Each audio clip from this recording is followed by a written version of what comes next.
Hello everyone, welcome to grammar centre. मी प्रगती. दिवाळीनिमित्त काही दिवसांची सुट्टी घेतली होती, त्यामुळे चॅनलवरती नवीन लेक्चर्स अपलोड करता आले नाहीत. मात्र इथून पुढे आपले इंग्लिश ग्रामरचे जे लेक्चर्स असतील ते कंटिन्यू राहतील. संडे व्यतिरिक्त इतर सर्व दिवशी तुम्हाला अभ्यासासाठी नवीन इंग्लिश ग्रामरचे व्हिडिओज अपलोड केले जातील. आज आपण SP बक्षी यांच्या पुस्तकातला व्हॉइस हा चॅप्टर कंटिन्यू करणार आहे. यामध्ये आपल्याला जे रूल्स दिलेले आहेत त्या बेसिसवरती आपण ज्या वर्कबुक एक्सरसाइजेस आहेत त्या देखील सोडवणार आहे. आजच्या लेक्चरला सुरुवात करूया. आजच्या लेक्चरला सुरुवात करत असताना एक महत्त्वाची गोष्ट ती म्हणजे आधीचे जे दोन्ही पार्ट्स आहेत व्हॉइस या चॅप्टरवरचे ते तुम्हाला बघणं कंपल्सरी आहे, कारण आपण त्यामध्ये ज्या बेसिक गोष्टी डिस्कस केलेल्या आहेत त्या तुमच्यासाठी खूप युजफुल ठरणार आहे.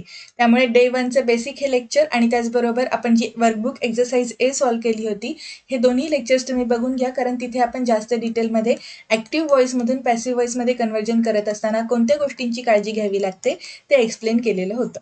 आज आपण सुरुवात करत आहे. या ठिकाणी आपल्याला प्रत्येक रूल दिलेला आहे आणि त्या रूलनुसार काही एक्झाम्पल्स सॉल्व्ह करायला सांगितलेले आहेत. त्याचबरोबर वर्कबुक एक्सरसाइज C जी आहे त्यामध्ये प्रत्येक रूलवरती त्यांनी काही एक्झाम्पल्स दिलेले आहेत. आपण ते देखील सोडवणार आहे. ॲक्टिव्ह व्हॉइसमधून पॅसिव्ह व्हॉइसमध्ये कन्व्हर्जन करत असताना काही रूल्स फॉलो करावे लागतात आणि साधारण 13 ते 14 रूल्स आपल्याला या चॅप्टरमध्ये दिलेले आहेत. त्या सगळ्यांचा अभ्यास आपण करणार आहे. पण आपण काय करूयात, पहिल्यांदा हा जो रूल दिलेला आहे तो अभ्यासूयात. त्यानंतर वर्कबुक एक्सरसाइज C मध्ये त्यावरती जे क्वेश्चन्स आहेत ते अटेम्प्ट करू. या पद्धतीने हे लेक्चर्स कंटिन्यू राहतील. Some hints on making passive voice यामध्ये त्यांनी फर्स्ट रूल दिलेला आहे. रूल काय आहे ते सुरुवातीला वाचूयात. The objects used in the following sentences are used with verbs which do not agree with the common rules of verbs. आता इथे काय सांगितलेलं आहे, कॉमन रूल्स ऑफ व्हर्ब्स जे आहेत म्हणजे सिंग्युलर प्लुरलचे जे रूल्स आहेत ते इथे काही ठिकाणी फॉलो होत नाहीत. म्हणजे जर सिंग्युलर नाऊन असेल तर आपण त्या ठिकाणी सिंग्युलर व्हर्बचा वापर करतो, किंवा मग प्लुरल नाऊन असेल तर आपण प्लुरल व्हर्बचा वापर करतो. पण काही नाउन्स असे असतात की जे तिथे फॉलो होत नाहीत. हा जो सिंग्युलर प्लुरलचा रूल आहे हा तिथे फॉलो होत नाही. Such nouns are given in chapter on nouns under rule 4th and 5th. या चॅप्टरमध्ये जे नाउन्स टॉपिक दिलेले आहेत त्यामधले रूल्स आपण नंतर बघणार आहे.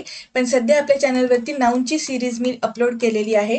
ती सिरीज एकदा तुम्ही बघून घ्या, म्हणजे तुम्हाला हे जे लेक्चरमध्ये आपण जे डिस्कस करत आहे सिंग्युलर प्लुरल जे आयडेंटिफाय करावे लागतात नाउन्स ते तुम्हाला तिथे समजून जातील. नाउन सिरीजची प्लेलिस्ट चॅनलवरती बनवून ठेवलेली आहे, ती एकदा तुम्ही बघा. सध्या आपण बघत आहे की काही नाउन्स आहेत जे आपल्याला सिंग्युलर दिसतात पण ते आपण प्लुरल व्हर्ब सोबत वापरतो. एक्झाम्पल बघूयात. He gave me spectacles. Spectacles हा आपल्यासाठी एकच ऑब्जेक्ट असणार आहे. आपण जर याला मराठीत कन्सिडर केलं तर याचा अर्थ होतो चष्मा. दिसताना आपल्याला एकच ऑब्जेक्ट दिसतो, पण हा ऑब्जेक्ट ॲक्च्युली नेहमी पेअरमध्ये वापरलेला असतो. त्यामुळे तो इंग्लिशमध्ये लिहित असताना प्लुरलमध्ये लिहितात. म्हणजे आपण ज्या पद्धतीने पॅन्ट्स म्हणतो किंवा जीन्स म्हणतो, ठीक आहे, हे जे ऑब्जेक्ट्स असतात हे तुम्हाला एकत्र वापरलेले दिसतात पेअर्समध्ये आणि त्यामुळे हे नेहमी प्लुरल व्हर्ब सोबतच वापरले जातात. स्पेक्टेकल्स या ठिकाणी आपल्याला जरी एक ऑब्जेक्ट दिसत असेल तरी आपण त्या पेअरबद्दल बोलत आहे आणि हा ऑब्जेक्ट जो आहे हा आपल्याला नेहमी प्लुरल व्हर्ब घेतलेला दिसतो. ठीक आहे, स्पेक्टेकल्स हा एक ऑब्जेक्ट असेल तरीही तो प्लुरल कन्सिडर करत असतात आणि त्यामुळे इथे ज्या वेळेस आपण याचं पॅसिव्ह व्हॉइसमध्ये कन्व्हर्जन करतो त्यावेळेस ऑब्जेक्ट नंतर वापरलं जाणारं जे हेल्पिंग व्हर्ब आहे, जे आपण V3च्या आधी वापरतो, ते मात्र कंपल्सरी आपल्याला त्याच्या वचनानुसार घ्यायचं आहे. म्हणजे जर इथे वापरलेला ऑब्जेक्ट एकवचनी असेल तर इथे आपल्याला जे हेल्पिंग वर्ब वापरलेलं आहे हे एकवचनी घ्यावं लागेल. आणि जर इथे ऑब्जेक्ट आपण प्लुरल वापरला असेल म्हणजे अनेकवचनी वापरला असेल तर आपल्याला जे हेल्पिंग वर्ब असणार आहे ते देखील अनेकवचनी म्हणजेच प्लुरल घ्यावं लागणार आहे. ठीक आहे, हा आहे आपला बेसिक रूल. यामध्ये त्यांनी एक्झाम्पल्स पण दिलेले आहेत. He gave me spectacles. यामध्ये स्पेक्टेकल्स हा ऑब्जेक्ट आहे प्लुरल, त्यामुळे इथे वर हे हेल्पिंग वर्ब वापरलं. गेव हे V2 वापरलेले दिसत आहे म्हणून हा पॅसिव्ह व्हॉइस करत असताना वरचा वापर भूतकाळातला हेल्पिंग वर्ब वापरून आपण केलेला आहे. त्यानंतर गिवन हे V3 वापरलेलं आहे. मी देखील या वाक्यातलं ऑब्जेक्टच आहे आणि ते आपण टू मी असं लिहून वापरलेलं आहे. सब्जेक्ट आहे ही, त्यामुळे आपण बाय नंतर सब्जेक्टचं ऑब्जेक्टिव्ह केस वापरून इथे या ठिकाणी वाक्यरचना पॅसिव्ह व्हॉइसमध्ये कन्वर्ट केलेली आहे. नेक्स्ट एक्झाम्पल आहे दे प्ले बिलियर्ड्स.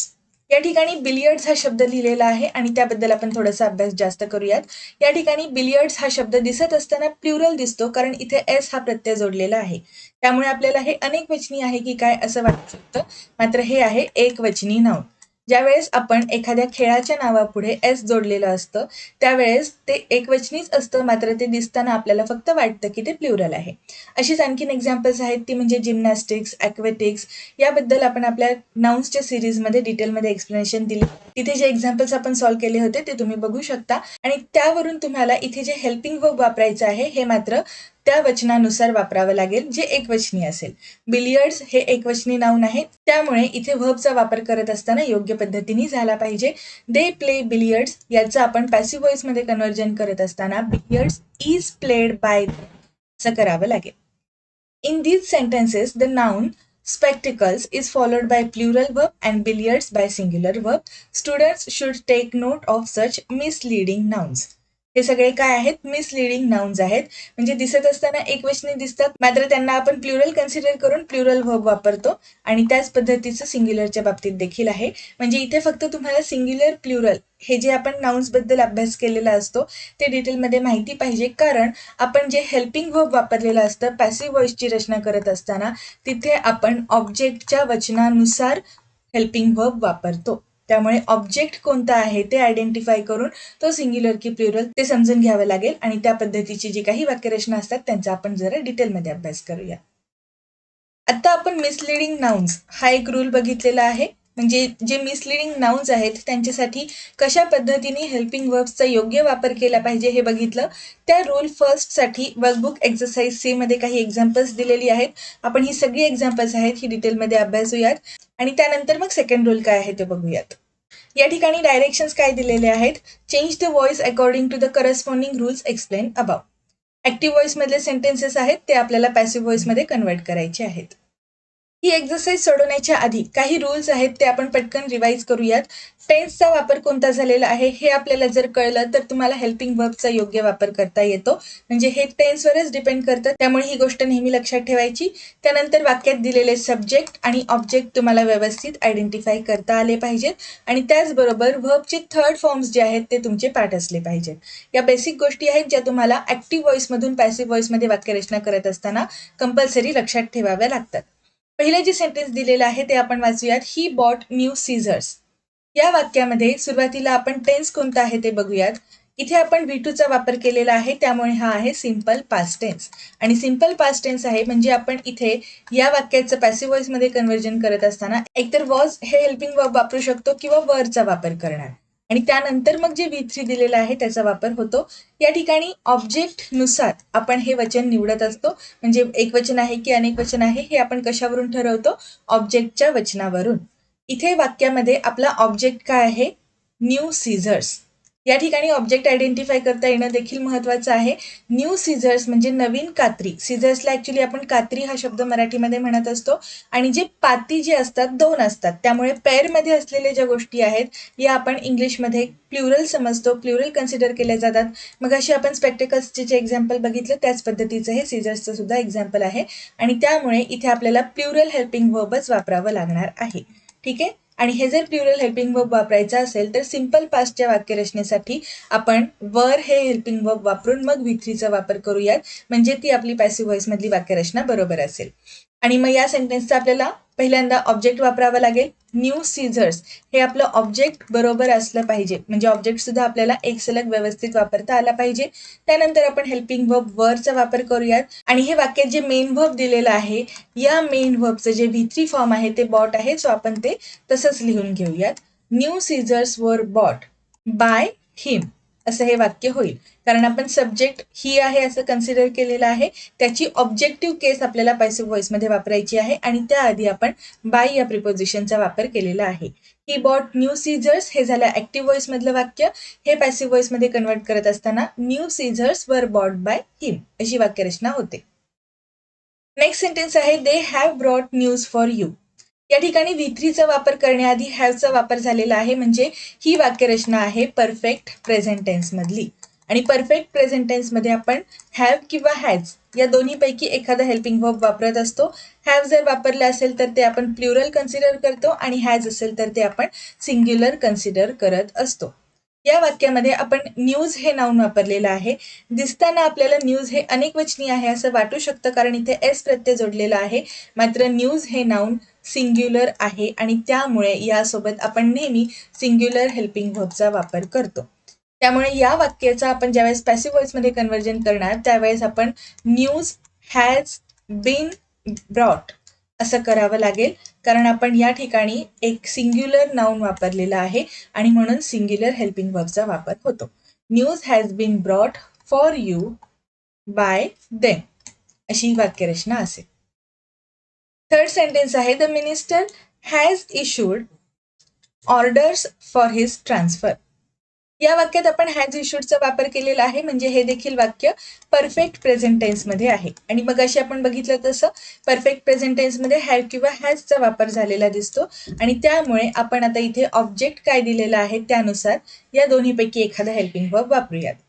ऑर्डर्स हे जे नाउन आहे हे आपण नेहमी प्लुरल कन्सिडर करतो, त्यामुळे आपल्याला हॅवचा वापर करावा लागेल. आणि मगाशी सांगितलं तसं सब्जेक्ट आणि ऑब्जेक्ट आयडेंटिफाय करता येणं देखील खूप इम्पॉर्टंट आहे, कारण फक्त ऑर्डर्स हे आपलं ऑब्जेक्ट नाही आहे. ऑर्डर्स फॉर हिज ट्रान्सफर हे संपूर्ण ही जी फ्रेज दिलेली आहे, हा जो शब्दसमूह दिलेला आहे, हा आपला या वाक्यातला ऑब्जेक्ट आहे आणि त्यांनी वाक्याची सुरुवात झाली पाहिजे. सो वाक्य नीट बघा कसं होईल ते. ऑर्डर्स फॉर हिज ट्रान्सफर म्हणजे आपण एका ठिकाणी पूर्ण ऑब्जेक्ट घेतलेला आहे आणि त्यानंतर मग आपण इथे हॅवचा वापर करूयात, जे इथे योग्य असेल. आणि वाक्यरचना परफेक्ट टेन्स मधली आहे म्हणून आपण इथे बीनचा वापर करू आणि त्यानंतर मग आपण इथे V3चा वापर करूयात. इशू हे आपलं वर्ब आहे आणि इशूड हे त्याचं V3 असणार आहे, त्यामुळे इथे हॅव बीन इशूड असं आपण वाक्य बनवून पॅसिव्ह व्हॉइस मधलं योग्य टेन्स केलेला आहे. आणि सब्जेक्ट काय आहे, बाय मिनिस्टर, तो सुद्धा आपण इथे लिहू शकतो. पूर्ण वाक्य कसं होईल, हे ऍक्टिव्ह व्हॉइस मधलं वाक्य काय आहे, the minister has issued orders for his transfer. आणि पॅसिव्ह व्हॉइस मध्ये आपण ऑब्जेक्टला महत्व देत आहे, कोणी कृती केली त्यापेक्षा, त्यामुळे पॅसिव्ह व्हॉइस मधलं वाक्य कसं असणार आहे, orders for his transfer have been issued by the minister. Next sentence काय आहे ते बघूयात. I received summons yesterday. या ठिकाणी यस्टरडेचा वापर केलेला आहे, त्याचबरोबर रिसिव्ड हे V2 दिसत आहे, म्हणजे हा आहे सिंपल पास्ट टेन्स. आणि मग सिंपल पास्ट टेन्स आहे तर आपण एकतर वॉज किंवा वर वापरणार, बरोबर. म्हणजे V3 वापरायच्या आधी पॅसिव्हच्या सेंटेन्सेसमध्ये आपण वॉज किंवा वरचा वापर करू शकतो. मग आता आपण ऑब्जेक्ट कोणता आहे ते आयडेंटिफाय करायचा. ऑब्जेक्ट आहे समन्स आणि समन्स हे नाउन असं आहे जे आपण सिंग्युलर कन्सिडर करतो, त्यामुळे या ठिकाणी आपल्याला सिंग्युलर हेल्पिंग वर्ब वॉजचा वापर करावा लागेल. ज्यावेळेस आपण पॅसिव्ह मध्ये वाक्यरचना करणार आहे त्यावेळेस आपण सुरुवात ऑब्जेक्टनी करूयात. Summons was received by me yesterday, हे असं आपलं पॅसिव्ह व्हॉइस मधलं वाक्य होईल. वर्कबुक एक्सरसाइज C मधलं हे शेवटचं एक्झाम्पल आहे. रूल फर्स्ट जो आहे आपला मिसलिडिंग नाउन्सचा, तो आपण कव्हर केलेला आहे. त्यातलं हे शेवटचं एक्झाम्पल आहे, he has repaired his quarters. या ठिकाणी हॅज रिपेअर्ड हे आपल्याला परफेक्ट प्रेझेंट टेन्स मधली वाक्यरचना दिसत आहे. सब्जेक्ट सिंग्युलर आहे म्हणून या ठिकाणी सिंग्युलर हेल्पिंग व्हर्बचा वापर झालेला आहे. त्यानंतर क्वार्टर्स हे आपलं ऑब्जेक्ट आहे, बरोबर. ऍक्च्युली ऑब्जेक्ट काय आहे, हिज क्वार्टर्स. फक्त क्वार्टर्स हे ऑब्जेक्ट नाहीये, त्याचे क्वार्टर्स हे आपलं ऑब्जेक्ट असणार आहे. आणि हे जे ऑब्जेक्ट आहे हे आपल्याला प्लुरल आहे हे कळत आहे, कारण क्वार्टर्स हा शब्द नेहमी आपण प्लुरल मध्येच कन्सिडर करतो. आणि म्हणून या वाक्याचं ज्यावेळेस आपण पॅसिव्ह व्हॉइस मध्ये कन्व्हर्जन करणार त्यावेळेस आपल्याला या ऑब्जेक्टच्या अकॉर्डिंग हेल्पिंग व्हर्बचा वापर करावा लागेल.